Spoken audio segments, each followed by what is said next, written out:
When trimming a door down, it's helpful to have some tips. Here are some that I've found useful.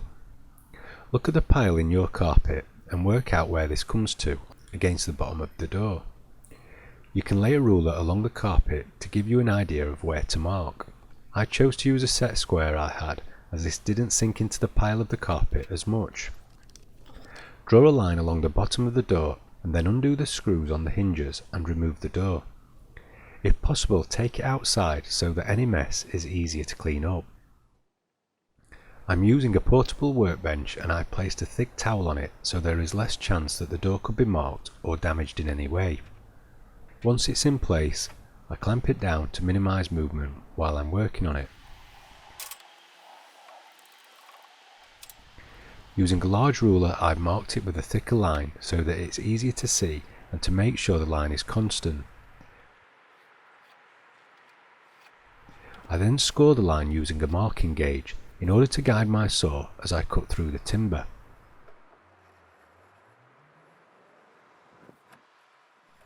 Using a combination square, I use the markings that I made earlier to continue down the side of the door. It's really important that the head of the tool is sat flush to the door surface. This way we can guarantee that the line will be straight. This line is a guide to use when using the saw to cut off the excess from the door. Start slowly to begin the cut and keep checking the line you've just made to make sure you're keeping the saw straight.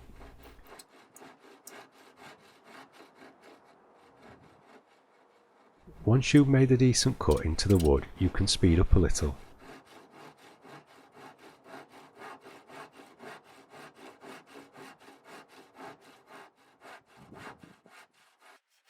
But keep checking that the distance on either side of the door is equal as you go along. This will ensure that your cut is level and not different on each side.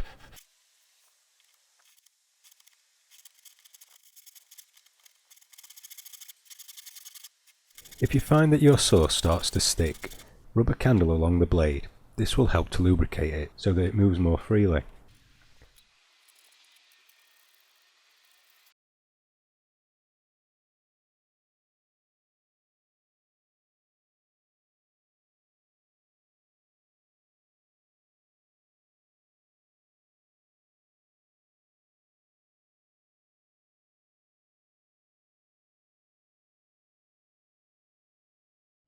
Before finishing the cut, it's a good idea to use a combination square again to mark a straight edge at the other end of the door. You can follow the marking at this end to make sure everything is still square.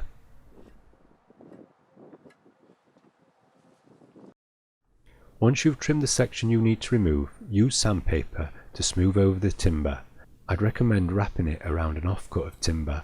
This is to make sure that there aren't any sharp pieces of wood that could catch the carpet. Rub along the edges at a 45-degree angle in order to create a slight bevel rather than a straight edge.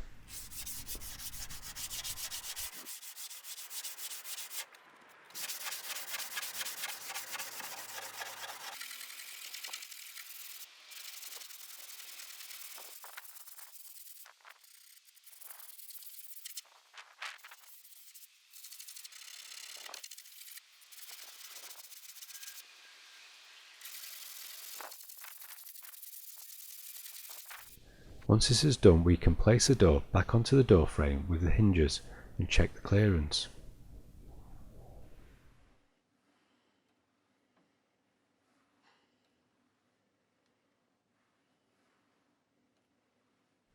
Please feel free to like, share, subscribe and watch my other videos.